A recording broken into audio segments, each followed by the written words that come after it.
Welcome to the Nebraska Hawkeyes. These guys are brave. They're Hawkeyes living in enemy territory. Listen, these guys are way past their prime, but they're still Hawkeyes. They're spreading the Hawkeye hype to all of Nebraska.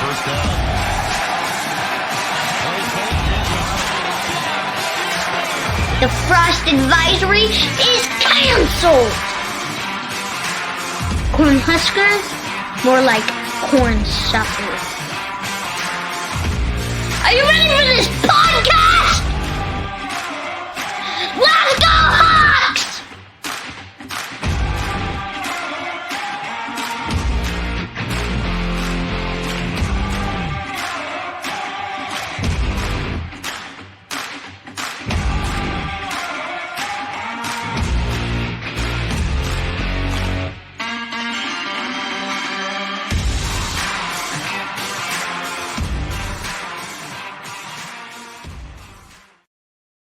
All right, welcome back to the Nebraska Hawks Nest, your Hawkeye oasis located in a Nebraska desert. Make sure you take a little bit of time out of your day to hit the like and subscribe button so you can follow us on all of our interviews with current Hawkeyes, Hawkeye legends, and we know it puts a smile on Jerry's face, and that's always our goal every day of the week. So today we are joined by three of our favorite players from the University of Iowa volleyball team. Just is three of the few. We're going to have a big year this year. So we're going to do it just like you guys did back in school. We're going to have you raise your hand when we say your name for the listeners and the people watching that don't know who you guys are for sure. So we have Courtney Buzzerio right there, and then Hannah Clayton and Bailey Ortega. So first question, I want to say, Courtney, are you like a legit 6'5", or are we, fudging that? Because Megan Gustafson, was listed at like 6'3", and she told us she's a solid 6'5". I'm 6'5" barefoot, yeah. Solid 6'5". Okay. Yeah. All right. We're not boosting those numbers for an intimidation factor at all. So then is Bailey, are you actually 5'9"? I'm 5'8". And three quarters. Yes, actually on the dot, yeah. So when you're in a huddle, do Courtney and Hannah use you as an armrest and just kind of stand there? I feel so short. Thanks. That's awesome. Hey guys, so we want to start out really talking about each of your journeys to the University of Iowa and the Iowa volleyball program. As fans, we really want to get to know you guys as people as much as possible. I was telling Coach Brown that as a family, we got the Big Ten Plus last year so we could watch every one of your guys' games and follow you along, and we're going to be doing the same again this year. Walk us through, Courtney, kind of talk about your recruiting process. Start out with you, and then we can go to Hannah. What schools were recruiting you really hard? Where were you looking at going? Because you kind of made a long trip out from Chino, California. So, what was your recruiting process like? I would say mine was definitely getting here was a lot different than a standard recruiting process. I actually signed to Iowa February of my senior year. And so for volleyball, it's a little late. But that was because I was originally signed to play at Indiana University. Okay. They had a coaching switch December going in my senior year. And then my older sister, Megan, was actually already on campus for a year here. And so I had a relationship with Bond, the coach, prior to that of just being the little sister. And so I knew a little bit about the school and about him and Megan's experiences with the school and the program and the team and everything. So when I decided to leave and look elsewhere, Iowa was definitely top of my list just because of that inside connection and knowledge that I had of the team. Especially because I wanted it to be such a quick turnaround because I was in my last semester of high school. I had a couple conversations. Honestly, after that, Iowa was really my only school that I was looking at. and I loved the small town feel that like Iowa is like the school, and the fan base is so just intertwined with the university and the athletic programs, and the family that creates. I just love that because that's so different from back home. We don't really have anything comparative to that. Yeah, college sports aren't quite the same on the West Coast as they are in the Midwest, because you have all those pro sports teams, and they say like UCLA and USC and Cal, a lot of those other schools are a big deal, but then you look at in the stands for a lot of those games and they're like half empty. Exactly. So I was definitely out of the gate looking for something different, just to see something different, and obviously the environment, weather, kind of lifestyle is all different, and that was enticing and exciting to me. So nice. I was excited to come here. Yeah, that's a cool story. I mean, that's a really interesting background, and really excited that we have you as a Hawkeye. I love it here. Yeah, happy to be here. So what was your reaction to your first Iowa winner, and specifically your first Sub-Zero experience? Yeah. That was a polar vortex. So my first winner was the polar vortex. I was it was something. It was terrible. It was something. That was bad. I questioned it. I was like, I asked, I think everyone, is this like every year? Does it get this cold every year? Because if it does, I don't know. But I've been living here my whole life, and I felt that way. I'm like, I don't know if I want to stay here anymore. This is terrible. That was something else, and I'm glad it's never gotten to that point again. And last winter, half of it, I was able to go home because of COVID, so I feel like I've kind of escaped that. Last winter was terrible, too. Yeah. It was not good. Maybe we'll get a good one. So moving on, Hannah, go ahead and give us your background, where you're from, and how your recruitment went. Yeah, so I'm from Bloomington, Illinois, about 3 hours from here, right, kind of dead center of Illinois. My recruiting process is a little bit different. I didn't start playing competitive volleyball until sophomore year of high school. So I was a gymnast before that. Really? I started gymnastics when I was 5 years old, just like most kids do. My parents put me in. I had a ton of energy, go flip and have fun. Yeah. And then I just kind of loved it. And I eventually made the pre-team and the team throughout like middle school, junior high time. And I had all my best friends there, and I really loved gymnastics at the time. And I was like, oh, this is it. I'm going to be an amazing gymnast. And then I became 6 feet tall. So yeah, and my parents are both tall too. So it was kind of inevitable. Like I feel like I should have saw that coming. But I don't know. I still competed. I competed in gymnastics for 5 years. And pretty much all 5 of the years I competed, I was either almost 6 foot or 6 foot. So, but then, when I got to high school, I kind of decided that, I probably didn't have much of a future in gymnastics. So I decided to kind of branch out and try volleyball. So my freshman year of high school, I just played high school on the high school team for the first time. And then I didn't play travel club, but I played another version of club that my club team offered that was just practice twice a week, a lot less intense. And then sophomore year, I decided to go out for the travel team, and I quit gymnastics then. So, okay. Yeah, so that's kind of when recruiting started for me. But when I started volleyball, I didn't think I wanted to play in college. I was just kind of like, oh, I'm trying it, something new.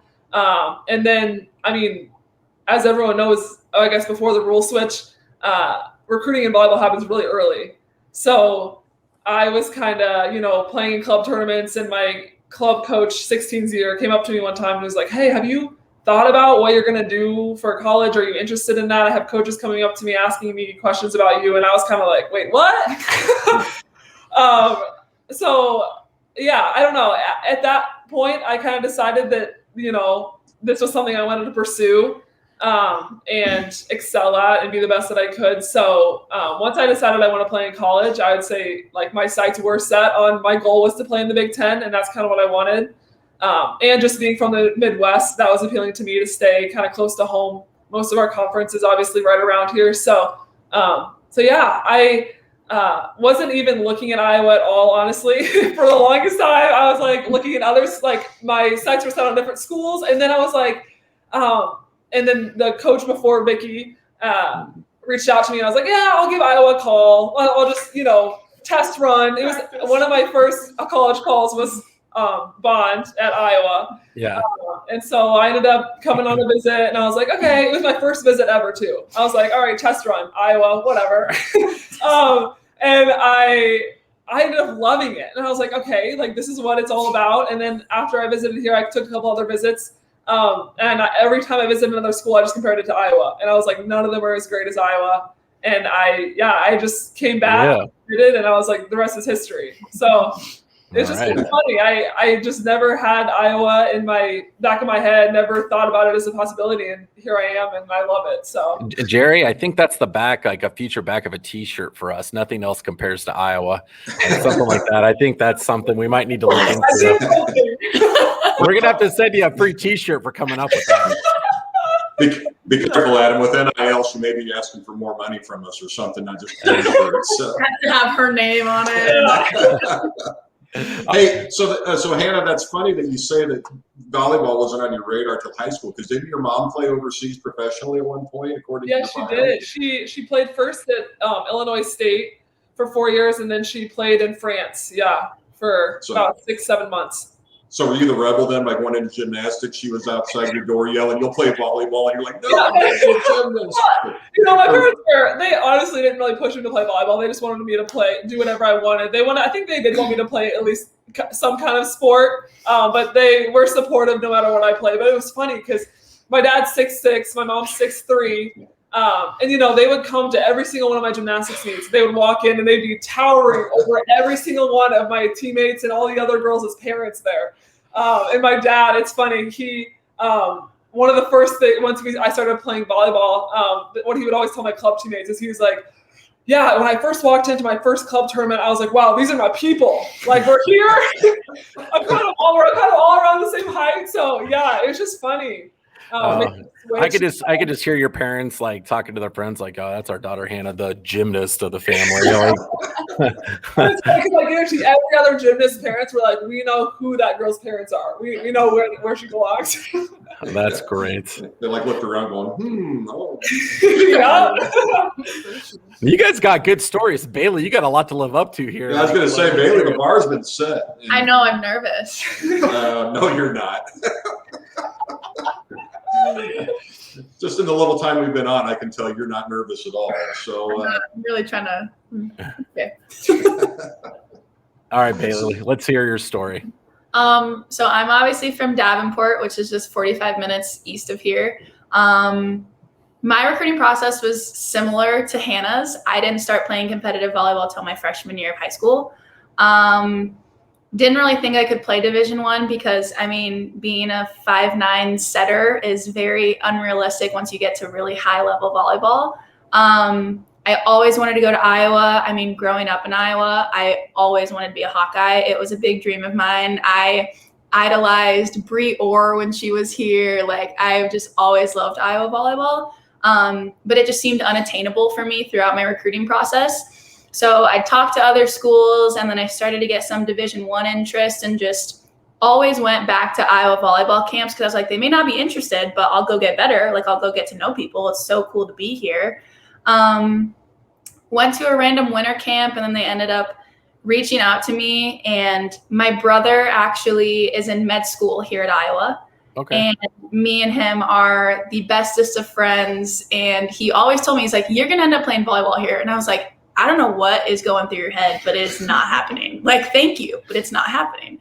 So when they reached out, I was so shocked that I almost ignored all of the other interest I was getting. And I was like, I'm going to Iowa. Like, I hope they offer me or I will be crushed. Like, I just hope this happens. Yeah. So Yeah, I ended up committing on Cinco de Mayo, my junior year. Always remember that. But yeah, I mean, it's so cool because I remember walking in for like my first media day and putting on like the Hawkeye jersey, and I was just freaking out because I always have dreamed of doing this. I've never thought of going to Iowa State, even though that's just a thing for some reason. Yeah. Iowa State or Iowa. It was always Iowa for me. So yeah, I still fangirl to this day when I see certain people like walking down the Carver elevator and stuff. I do. Like, great example. So my like senior year, I went and watched Joe Wieskamp at Muscatine because he's in my conference. Yeah. And I was sitting there and I was like, oh my gosh, it's Joe Wieskamp. But I was like freaking out because he's so good. And then I ended up committing, and I was like, I'm going to end up running into him, and I'm going to be the crazy psycho fangirl that just like loves Iowa basketball. So I was like in the elevator, and he was in the elevator, and I was there with these two, and I was like, that's Joe Wieskamp. I was just like, I was freaking out. So I love being in Carver, and I love being a Hawkeye. It's a dream of mine that I've had for so long. So it's just cool to see it all kind of come true. That's that little story, Jerry, that she said about like at media days putting on the jersey for the first time. Like, I got goosebumps. Like, that is freaking awesome. Yeah, it's so fun. Yeah. Guys, walk us through, for a fan that has not been to the new Xtream Arena, what they can expect coming in there. I've seen some pictures. It looks pretty awesome. What can we expect watching the Iowa Hawkeyes play there this year?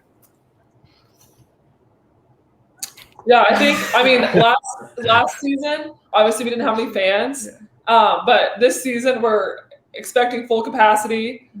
So we're excited to be in that kind of environment. I mean, obviously we've only played in Carver so far with fans. So we're excited to kind of have Xtream filled up. It's going to be, I feel like, a loud and intense environment. Just, I mean, a lot of other schools in the Big Ten that we play at, they have a more condensed environment. So it's more of like, it's going to be more of like a homey feel, and the fans are just going to be a lot closer to us, which I think should be cool. And everyone will be closer together. It'll be a cool environment. So I think definitely expect, a bumping crowd and just a loud environment. You might have a lot to deal with them serving beer in the arena now. It's going to get crazy. Yeah. It's going to be interesting. Yeah. Well, Coach Brown kind of highlighted the appeal too, because you're right in the middle of a lot of, I don't know if you want to call it nightlife or, restaurants and other things to do. So it can really be a total experience for the fans out there as well. But how much better, we always hear about Carver Hawkeye and how far away the seats are from the court. How much better, I mean, when you say it's going to be close, how much better is that for you guys to have that home feel and have that crowd right there than it would be, with them being further away in Carver Hawkeye like that? It's, I think for us, like being the home team, it's fun to have everyone there, but being so close and like feeling like people on the court, and it's not just like this season. It felt very scrimmage-like because it was just two teams and a couple fans, like our parents. So like a total of like 20 people in a 6,000 seat arena, So having like us just like feeling like energy from the people, and then being, I think, the away team, we talk about different arenas and how being the away team feels, and just like having their fans just over them almost, like not just like same level, but like just like the feeling of you're just being like toppled on, and just the noise and sounds and everything. So now we're looking to dish it out to the other teams now. Yeah. I like it. Doesn't matter how it makes us feel. How do they feel? I'm looking forward to it. I can't wait. I'm excited. Jerry and I are huge fans of Coach Brown. She is awesome. One of the coolest people we've ever got the chance to talk to. I couldn't believe how cool she was. We really want you guys to dig deep here. Tell us what it's like to play for Coach Brown. What type of person is she? And, if you guys want to share some stories that the average fan wouldn't know, we would be more than okay listening to those. I mean, I really enjoy playing under her because she was a player. And so she has that, and in the Big Ten. So she has that personal experience of knowing she's played in these gyms before. She's played against these coaches, some of them before. Yeah. And having that personal aspect of it and like mindset, I've really enjoyed getting to know her side of things and how her team at Illinois work together, and just like finding different things that can help us click and be really competitive in conference and things like that. But I really enjoyed playing for her. Freshman year, she was our assistant coach, so I got to know her that way. But knowing her as a head coach and how we've grown together as our relationship as player and coach, it's been really cool and really fun to build upon, for sure. Nice. Yeah, something that I really appreciate, and I know the rest of the team does too, she is big on just like women empowerment and just making us feel comfortable stepping up and just honing in on women in sports. And I think that's been huge for us, especially the past couple of years. I mean, as soon as she became the head coach, that was like her focus. Yeah. Yeah, she just does a good job of challenging us in different ways, whether it be leadership-wise or on the court. She really, challenges us to step out as individuals and use our own talents and voice, which I think is really special and unique compared to just different coaches in the way that they coach. But yeah, I think her specific style is super just motivational and empowering for us, which is huge, and definitely pushes us to play harder and want to be the best that we can be, because we know we have a coach who believes in us and knows that we can step out in the way that she coaches us. Nice. Yeah. Nice. So Coach Brown, I'm sorry, go ahead. I completely agree. I love her because she is kind of like Hannah said, she's just super positive and motivational. And coming in my like freshman year, that was really, really good for me. Like just the nice little pat on the back sometimes. Like she's really good at like kind of evening it out, or like she'll be like, hey, get it together, and hey, like you're doing great. You know what I mean? Like it's a nice little even. So she's super positive, and I think it's something that can be hard to find, especially at this level. So having that is just really awesome to have. I think she'd be like the type of coach, and you guys tell me if I'm wrong, but she's so comfortable in her own skin and so relatable and so easy to talk to that like you want to bust your tail and play hard for her, because you just don't want to let her down, because she's such a great person. Yeah. Totally. Yeah. So Coach Brown told us that she avoided getting into coaching because she said all the coaches just looked all haggard when she was coming up through, and gray hair, like they aged way sooner. Are either of the three of you giving her any reason to age sooner than she really needs to? I hope not. I don't think so. Well, they avoided any Coach Brown story. I was like waiting like a fun practice story with Coach Brown, but they all looked at each other and got real quiet. They're like, I don't have a fun practice story. I have a fun story of her, sort of. Let's hear it. Okay, so something that we started when we started traveling this year was we started playing Uno on our phones, like the iMessage games. So we'd play Uno, and Vicky on the bus rides kind of always just like sits in the front, like does her own thing. So eventually it's like we were hanging out at the hotel, and I would like start bringing Uno cards, and everyone would start playing Uno. And she got into one of the games, and I'm just sitting here like it's all the players. I'm like, this isn't going to be that intense. And she is like throwing +4 after +4 at me and like just hitting me hard. And I'm just like, what is happening? And she's just like so competitive. And it's funny to see it. Like, it's not just a volleyball competitive. It's like she brings it in Uno. Like, it's the most cutthroat game of Uno I've ever played in my entire life.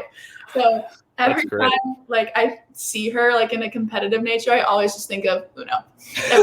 She told us she's competitive in traffic. Like, she won't let anyone pass her. Like, you're not passing me. And she hits the gas. I'm like, I would love to see her driving record, like how many tickets she's gotten in the last 5 years. Yeah. It's funny. She doesn't play with us much anymore now. She's the head coach. But our freshman year, she would play with us all the time. And it's funny. Like, her competitive side comes out pretty quick. Yeah. And I can only imagine how she was just as a player. I mean, she'll tell us some stories. But, yeah, like, even playing with her as her players and not necessarily her teammates, like, I can only imagine how competitive she was in practice and games when she was playing in Illinois. Yeah. Oh, geez. She told us this story, and I don't know if she's told you this, but this is probably my favorite story ever during an interview that she was playing overseas. And the ownership of the team was like, hey, guys, like after we score a point, when you celebrate, can you do something a little more engaging and entertaining to kind of get the fans hyped up? And she said, okay. And so she's like, she had a kill. And then she walked up to the stands and goes, are you not entertained? And like everybody like blew up. And I was like, that's awesome. I was like, I feel like, is that like a WWE style? Like they want you to come out like with a gimmick and flair? And she said, almost, like they really wanted you to play it up to the fans. I 100% believe that. Yeah. So being that competitive like she is, does she ever get it out and mix it up on the court with you guys then during practices, or? There's been a couple times when numbers are short, but I mean, this year we're bringing in 18 people. So Really? It's going to be 2 full squads going in at each other, which will be fun because it'll just be us just competing day in and day out to get better. And so that'll be fun. But yeah, she used to a little bit, but probably not as much. We did what was it, our last spring practice? Yeah. That was funny. We had we were short on numbers too, so I think we split into 3 teams, but everyone played. So we had all the coaches playing, and they were taking it seriously. They had their knee pads on. They were like getting warm like 40 minutes before. It was an intense thing. Did they walk out with like the old school headband and the old school knee pads, you know? And I mean, pretty close. Yeah. Oh, yeah. Taking it seriously. Like, it's not semi-pro, Jerry, with Will Ferrell coming out with the headband on and everything. Well, that's how I dress. That's why I wanted to ask. So. Yeah, we do that just to take the attention off how terrible we actually are. So, so guys, I really want to find out. Let's air a little dirty laundry here. Out of all the teams that we play in the Big Ten, what's that one team that you just want to beat a little bit more, where you see their logo pop up and your heart rate kind of picks up a little bit, and you just want to let them have it? I know you guys have somebody in mind. I can tell. I'd quickly say Nebraska. Yeah, Nebraska. Every year, I think, we usually end up playing them home and away because they're our travel partner. Yeah. So it's always, it's a grind against them every year. And it's funny. I mean, as you get older, this is the case with anyone in the Big Ten, every team, but with me and Courtney, it's like we played against a lot of these girls for the past 4 years, 3 years. Yeah. So it's like, we all, I know you know me, you know what I mean? I know you. So it's just funny to get, it just builds, the competitiveness builds as you get older. Freshman year, everything's new, but then sophomore year, junior year, it just builds. You have playing against the same girls, and you just want that win even more as time goes on. And then obviously fan bases both get into it. I think it had to be our freshman year or sophomore year. We're pretty much filling the lower ring of Carver. They have the, it's like a women's basketball game. It's kind of pack. So that is just so fun. And and then obviously Devaney is one of the best places to play. And so they're always fun to play. We're talking smack out here, and we're letting them know. They're like, they think that that's the one thing they got on us is volleyball. And we're like, you watch out. We're coming. You guys be ready. That's it. Other than that, the only thing they got's bowling. So they won the national championship in bowling. They really did. I was at the airport it was 2-3 years ago, and there was all these girls there with Husker warm-ups, and I'm like, no offense whatsoever. I'm not trying to be disrespectful, but they do not look like athletes. That they just look like just regular people. And so I walked up, I'm like, are you guys athletes at Nebraska? Like, yeah, we're on the bowling team. And she goes, we just won the national championship. And I'm like, oh, okay, I better, that's a flex. I'm going to sit down and shut up. Wow. It was pretty cool though. So, all right, Jerry, I'll shut up. You got to ask a question now. Well, no, my jaw was dropped open that you didn't recognize the Nebraska bowling team, but we'll later. But, they were offended. Anyway, so, kind of in a dose of reality, though, it's got to be a little bit frustrating because Nebraska volleyball does set a high bar because, they've had the success. And, so it's good to shoot for them as far as what you're trying to achieve. But at the same time, as you said, being our neighbor to the west, it's got to be frustrating, too, as far as one of our big rivals. So Do you feel like they take you guys seriously, or do you feel like they're kind of arrogant? You know, we had one of our guests, Adam, I can't remember, but talked about how the football team was just so arrogant before the games and such. Do you get that vibe from Nebraska volleyball at all, or what's it like going into a game with them? I think we're weaning out of that. I would say probably like our freshman year, maybe a little bit. And then sophomore year, we take them to 5 in Devaney. And I think that kind of like shocked them, like completely. Like we were not expecting that. So like going into that game, honestly, probably thought it was going to be a quick one. We were mixing up lineups, so like scouting us. We were just, it wasn't our full squad out there. Like that was not what we were intending to come out with. And then we take them to 5. So that was just like I think a complete hit to the chest. Like they were not expecting that. And so that was an exciting game. I was fired up. That was one of probably the funnest games like I played in, the environment, just that, all that. So like I think we are getting to a point where we are being a little more respected by them for sure. Just they got to come out in their A game to beat us now. They're not just going to put the ball over and we're going to like. Okay. Yeah. And it's so true that like in this conference, anything can happen. Yeah. You know, like really you got to bring your A game no matter who you're playing in the Big Ten. Yeah. So it's like, like they've got to be ready. You know what I mean? Yeah. So having that kind of respect for us and kind of mutual respect kind of goes all around. So okay. So tying back to that excitement of the fans, a lot of young girls watching you guys now idolizing you like you guys idolize players growing up. What type of advice would you guys give to a young girl that has aspirations to play college volleyball at any level? My number one piece of advice that whenever I'm asked this question is just trust the process. I mean, for me, like I know Bailey understood they're just starting late. It's like you feel like you're behind. It's tough. But at the end of the day, it's like trusting the process and just realizing that taking one step at a time is going to get you to where you want to be is just the best way to go about it. Yeah. You guys all agree? No different advice? I obviously agree with Hannah since we started late, but I think something that I always tell people is to just like have fun at the end of the day. Like the recruiting process, anyone will tell you, it's rarely ever a fun time. Like it is very stressful. It's usually long. It's not fun.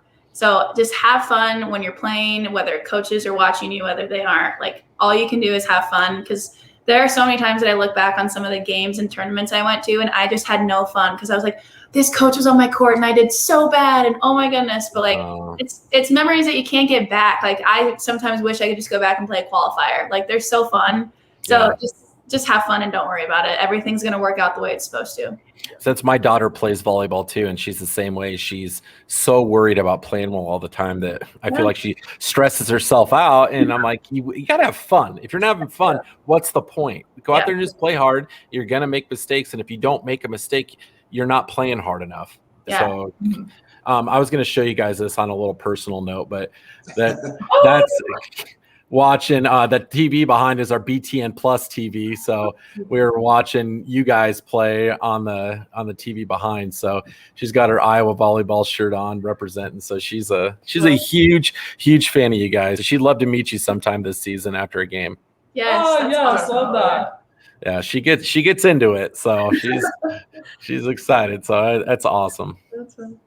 So we've talked about the Xtream Arena and what to look forward to, but as far as the team goes, you guys really have a lot of buzz. You've got a lot of returning firepower. I mean, you look through it, and Courtney, you were all region, all ABCA, all honorable mention. You're only the 5th honoree in program history from what we saw, and first team All Big Ten, and Hannah, you as a junior, you were in the top 20 in the Big Ten in hitting percentage, total blocks, and blocks per set. Look at that! Look at that research. Even Bailey. Bailey led the team with 387 assists as a freshman.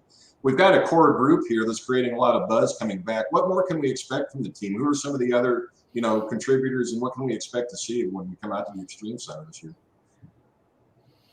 I think with a full roster this year, I think it's going to be so interesting in practice, because it is one thing when some people's spots are sort of secure, but this year with 18 people on the roster, it is just going to be competing day in and day out. Like, someone is always at your tail trying to get your spot.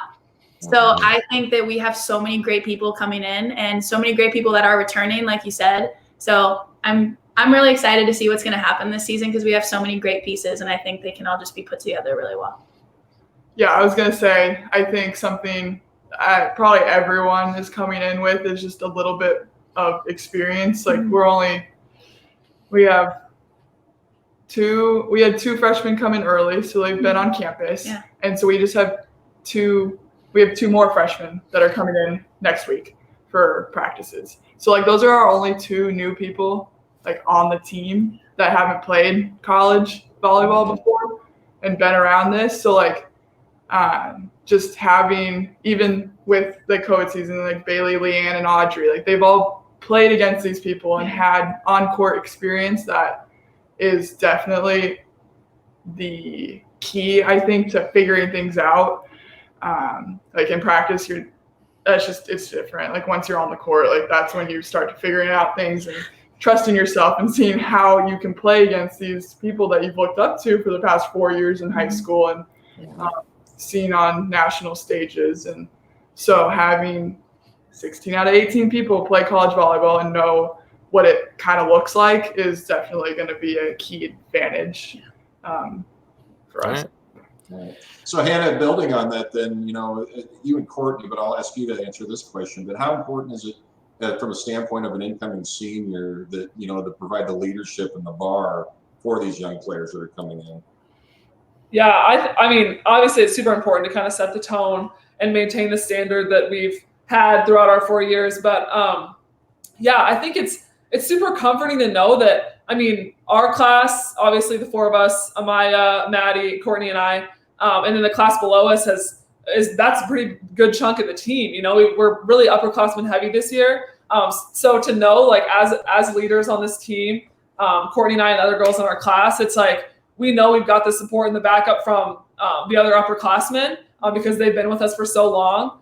So from a leadership standpoint, I think it's a lot easier to be a good leader when you know that you've got that backup support from other upperclassmen and veterans that have been through it with you as well. So I think I'm excited to have that and just, it'll be comfortable, I think. I mean, we our seniors last year during me and Courtney's junior year opted out. So we were kind of pushed into that leadership role early in a new way. So we were able to kind of figure that out in the fall, though. I mean, so that was another, I guess, good thing that came out of COVID. We obviously didn't compete until the spring.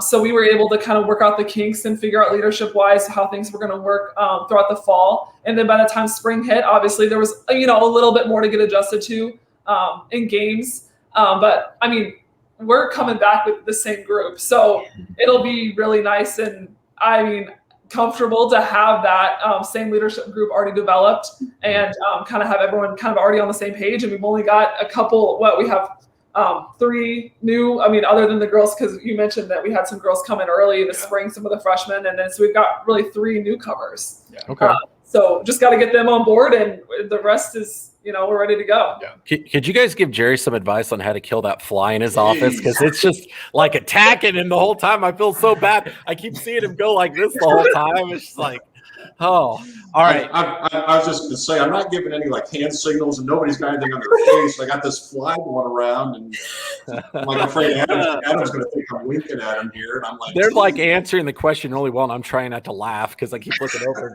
And Jerry's like, I was like, am I missing something? Are we supposed to do it back? yeah. All right. I don't know if you guys have your phones with you or not, but it's part of a little game we're going to play here. So if you do, you can pop them out. If not, you can just go by memory. Okay. So you're going into the weight room, getting ready to work out, and you're going to get intense. Okay. We're going to get the best workout we have all month. What are the top 2 or 3 songs on your workout playlist that you're going to be listening to? This is Bailey's This question. is Bailey's thing. I tend to always take the playlist whenever we do stuff. All right. My number one personally is All of the Lights by Kanye West, because that was my surfing song my freshman year. So every time I surfed and play, and I'd be like, oh yeah, let's get it. Like I'd be like getting hyped. So that All is right. too. Do you see Winner with like Justin Timberlake, Jamie Foxx. Okay. Classic. That's a great one. Right. There's too many. I listen to country music, so I often get shut down. The girl from California is the one that listens to the country. That's a twist. Yeah. We'll be in the weight room ready to get like a super intense workout on, and our weight coach is like, "What do you guys want to listen to?" And everyone's like, "Not country." And Courtney's like, "Like, who's trying to like really get heavy weights going to some Jason Aldean?" Man? I mean, That's a good point. I get shut down very quickly. All right, Hannah, you're the one that got left out. What is No, it? I was like, one of the songs that personally gets me hyped, and I know we've listened to this in the locker room a couple times before. Oh my God, this is kind of our go-to sometimes, but Now or Never from High School Musical 3. I don't know. Oh man. The song that plays when they're in the basketball game where it's like 16 minutes left. And our team just like goes crazy in the locker room to that. Sometimes, I mean, we'll play in away games and there's basketballs out. Sometimes so we'll be like dribbling and being like TEIMT, and like we're just going off. It's so funny. So I mean, that's a good go-to hype song for us, I'd say. A classic. I don't know why they're laughing, because that's Adam's pre-podcast hype up song. So I mean, it's there's certain things that we agree not to. There's certain things we agree not to talk about on air, Jerry, and you broke the code. All right. A few interviews, I got blamed for listening to the Spice Girls on a workout, so it's kind of becoming our thing, But we'll on this. Hey, Spice Girls got some jams. All right, do we want to wrap up with this this game that you and our research team came up with these guys, because they seem like really great sports, and I think they'd have fun with it. So I don't know if you girls have ever watched any late night, but we're going to give you some Iowa volleyball superlatives. So we're going to ask you questions and find out if it's you or your teammates who's going to best fit the questions we ask. So Adam, if you want to go ahead and start.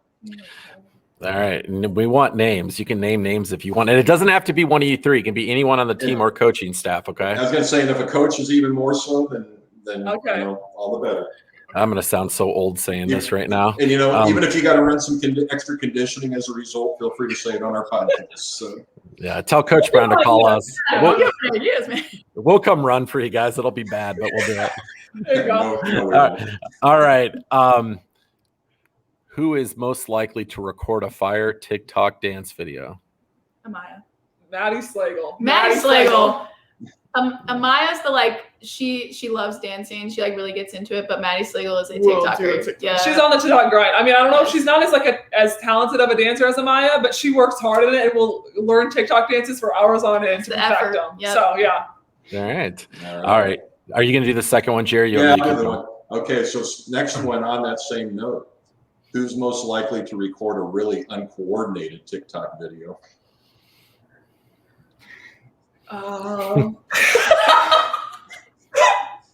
These two. I feel like you two would actually film it. I would probably be very uncoordinated and uncomfortable, but I would never record it. I don't think Courtney would go for making the TikTok at all. I would go for making the TikTok, but it would not be coordinated. So yeah. Okay. I guess your answer. But Hannah was a gymnast. I mean, what are you saying? I mean, I thought. Yeah, I don't know. All right. So there's it doesn't have to necessarily be a game, but there's a scuffle on the volleyball court. Okay. Who's the first teammate that's going to step up and be like, let's go. Like take on anybody. Somebody on the other teams. Really she said, what's a scuffle? Okay. I'm fine. Good night. If somebody was to get into fisticuffs. Okay. So you're saying who would we have to hold back and be like? Yeah. Who would be the one? Who's going to be the first one into the fire to protect the family? I feel like Amaya talks. That's what I said. Amaya talks a big talk. I don't know if she'd be the one that'd be really going after it. Yeah. Okay. I think she might. Who? I think there's someone on the team though that would be like, bro, chill. I think Would it be like Gronk? I would Maybe. say Gronk. She would actually Yeah, put it if into it was action. something, if Gronk Yeah. was, if it was something Okay. Gronk was passionate about, and she was like, Gronk would go after Yeah, it. Emma. Emma. Okay. Okay, because I was going to say Rob Gronkowski doesn't play volleyball. I'm sure. Yeah. So. Okay. All right. So, who on the team, whether it be their interests or the studio, being studious, whatever, who's the biggest nerd on the team? Tubbs. Grace Tubbs.